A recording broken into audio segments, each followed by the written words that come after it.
அனைவருக்கும் வணக்கம். மிதுன ராசினியர்களுக்கு சிறப்பு வாய்ந்த இந்த புரட்டாசியில் உங்களுக்கு நல்வாழ்வு தரும் நவராத்திரி விழா. இந்த நவராத்திரி விழாவில் மிதுன ராசினியர்களான நீங்கள் என்ன செய்ய வேண்டும், என்ன செய்யக்கூடாது, என்ன செய்தால் என்ன மாதிரியான நன்மைகள் எல்லாம் உங்களுடைய வாழ்வில் ஏற்பட இருக்கு, குறிப்பா இத்தருணங்கள்ல கிரகங்களுடைய சஞ்சார நிலைகள் என்ன, இதன் காரணமாக மேலும் என்ன மாதிரியான முன்னேற்றங்கள் எல்லாம் உங்களுடைய வாழ்வில் ஏற்பட இருக்கு என்பது குறித்தான முழுமையான பதிவு தான் இந்த வீடியோல நம்ம விரிவா பார்க்க போகிறோம். அந்த வகையில் இந்த நவராத்திரியினுடைய சிறப்புகள் என்ன என்பதை பற்றி தெரிந்து கொள்வோம். அந்த வகையில் புரட்டாசி மாதம் ஒரு புனிதமான ஒரு மாதம் என்று தாங்க சொல்ல வேண்டும். கன்னிராசியில் சூரியன் பிரவேசிக்கும் இந்த மாதம் பெண் தெய்வ வழிபாட்டால் பெருமை சேரும் என்று நம் முன்னோர்கள் கூறியுள்ளனர். எனவே சக்தி வழிபாட்டால் சஞ்சலம் தீர்க்கும் மாதமாக இந்த புரட்டாசியில் வரும் நவராத்திரி விழா கொண்டாட்டத்தினால் நலம் யாவும் வந்து சேரும் கூறப்படுகிறது. அந்த வகையில் ஆக்கல், காத்தல், அழித்தல் ஆகிய முத்தொழிலுக்கும் மூல காரணமாக விளங்கும் தெய்வங்களான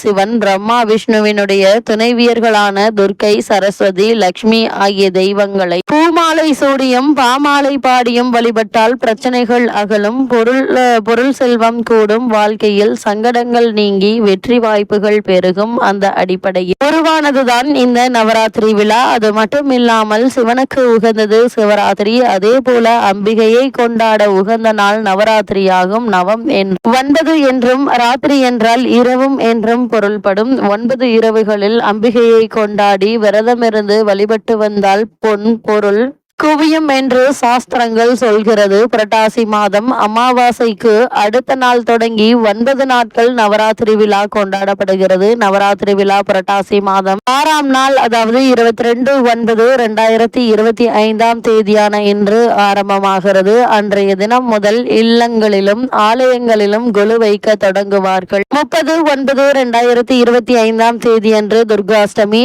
அதே போல் 1/10/2025 தேதியன்று சரஸ்வதி பூஜை, 2/10/2025 அன்று விஜயதசமி நிகழ்வோடு நவராத்திரி முடிவடைகிறது. இந்த நாட்களில் முப்பெரும் தேவியை வழிபட்டால் ஒப்பற்ற வாழ்க்கை அமைய பெறும். ஒருவர் வாழ்க்கையில் கல்வி, செல்வம், வீரம் மூன்றும் இருந்தால்தான் கல்வியால் ஈட்டிய செல்வத்தை காப்பாற்றி வைத்துக் கொண்டு வாழ்க்கையை நடத்த இயலும். எனவேதான் வீரம் தரும் துர்கா தேவியை முதல் 3 நாட்களும், செல்வம் தரும் லட்சுமியை அடுத்த 3 தினங்களிலும், கல்வி செல்வம் தரும் சரஸ்வதியை அடுத்த 3 நாட்களும் முறையாக பூஜை செய்து வழிபட வேண்டும் என்று நம் முன்னோர்கள் சொல்லி வைத்துள்ளனர். அவ்வாறு வழிபட்டால் இல்லத்தில் சுப நிகழ்வுகள் ஏராளமாக நடைபெற தொடங்கும் என்பது முன்னோர்களுடைய வாக்கு. தேவியின் அருள் கிடைக்க தேவர்கள் கடும் தவம் செய்தனர். இச்சா சக்தி, கிரியா சக்தி, ஞான சக்தி ஆகிய 3 சக்திகளின் பேரருளையும் பெற முயற்சி எடுத்தனர். தேவர்கள் உடலை அசைக்காமல் தவம் செய்த நாட்களில் எல்லா வஸ்துக்களும் அசையாமல் இருந்தன.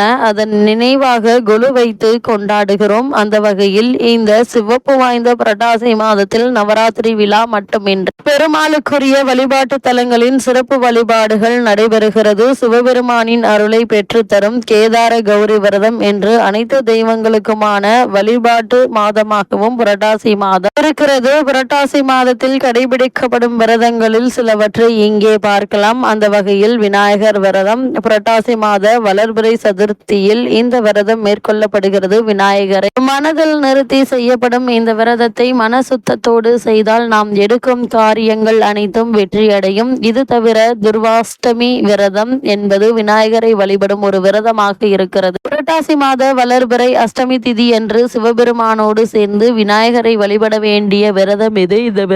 இந்த விரதத்தை மேற்கொள்வதால் குடும்பத்தில் ஒற்றுமை ஏற்படும். இவ்வளவு நாட்களாக குடும்பத்தில் ஏற்பட்டு வரும் சண்டை சச்சரவுகள், பங்கு பாங்கான கருத்து வேறுபாடுகள் அனைத்தும் நீங்கி நல்ல ஒரு முன்னேற்றம் ஏற்படும். அதே போல் மகாலட்சுமி விரதம் புரட்டாசி மாத வளர்பிறை அஷ்டமி முதல் 16 நாட்கள் லட்சுமி தேவியை பிரார்த்தித்து செய்யப்படும் விரதம் இதுவாகும். தொடர்ச்சியாக 16 நாட்கள் மகாலட்சுமியை வழிபட்டு வந்தார் குடும்பத்தில் இருக்கும் வறுமை அகலும், ஒளிமயமான வாழ்க்கை அமையும். அதே போல் அமுக்தபரண விரதம் புரட்டாசி மாத வளர்பிறை சப்தமியில் உமா மகேஸ்வரரை பூஜை செய்து 12 முடிச்சுகள் கொண்ட கயிற்றை, அதாவது சரடை, வலக்கையில் கட்டி கொள்வார்கள். இந்த விரதத்தால் பிள்ளை பேரு கிடைக்கும் என கூறப்படுகிறது. அதே போல ஜேஷ்டா விரதம் புரட்டாசி மாத வளர்பிறை அஷ்டமி அன்று ஜேஷ்டா தேவியை நினைத்து செய்யப்படும் விரதம் இது. மகாலட்சுமிக்கு மூத்த தேவியான இவரை பேச்சு வழக்கில் மூதேவி என்று அழைப்பார்கள்.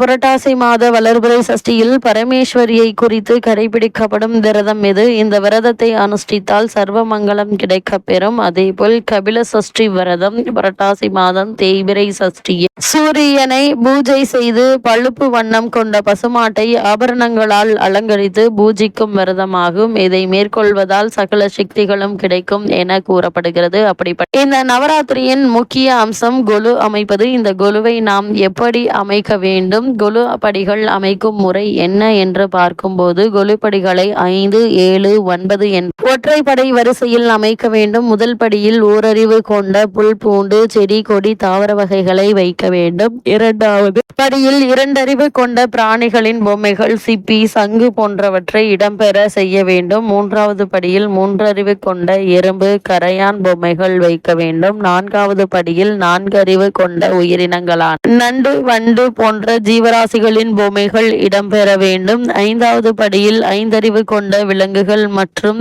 பறவைகள் போன்றவற்றின் பொம்மைகளை வைக்க வேண்டும். 6வது படியில் 6 அறிவு கொண்ட மனித பொம்மைகள் மற்றும் நாட்டிற்காக உழைத்த தலைவர்களின் பொம்மைகள் இருக்க வேண்டும். 7வது படியில் மனித சக்திக்கு அப்பாற்பட்ட மகான்களின் பொம்மைகளை இடம்பெற செய்ய வேண்டும். 8வது படியில் தேவர்களின் உருவக்கம் தெய்வங்கள் நவகிரகங்களின் பொம்மைகளை வைக்க வேண்டும். 9வது படியில் பிரம்மா விஷ்ணு சிவன் ஆகிய மும்மூர்த்திகளையும் அவர்களின் துணைவியர்களான சரஸ்வதி லட்சுமி துர்க்கை ஆகிய மூவரின் உருவங்களையும் வைக்க வேண்டும். இதற்கெல்லாம் நடுநாயகமான கொலுபீடத்தில் விநாயகர் பெருமானையும் ஆதிபராசக்தியையும் வைத்து வழிபட வேண்டும். இப்படி நவராத்திரி நிகழக்கூடிய இத்தருணங்கள்ல மிதுனராசினியர்களுக்கு என்ன மாதிரியான நன்மைகள் எல்லாம் ஏற்பட இருக்கு, கிரக நிலைகளின் ரீதியாக அமையிருக்கும் சாதகங்கள் என்ன பாதகங்கள் என்ன, மேல் என்ன மாதிரியான முன்னேற்றங்கள் எல்லாம் உங்களுடைய வாழ்வில் ஏற்பட இருக்கு என்று பார்க்கும்போது உங்களுடைய ராசிக்கு சுக்கிரன் 2ஆம் இடத்திலும் 3ஆம் இடத்திலும் பலம் பெற்ற நிலையில் இருப்பதால் சந்தோஷமும் மகிழ்ச்சி உருவாகக்கூடிய ஒரு தருணமாக தான் இக்காலகட்டம் அமைஞ்சிருக்குதுங்க. இனி வரும் காலங்கள்ல உங்களுக்கு பொருள் வரத்து இருந்து கொண்டே இருக்குங்க.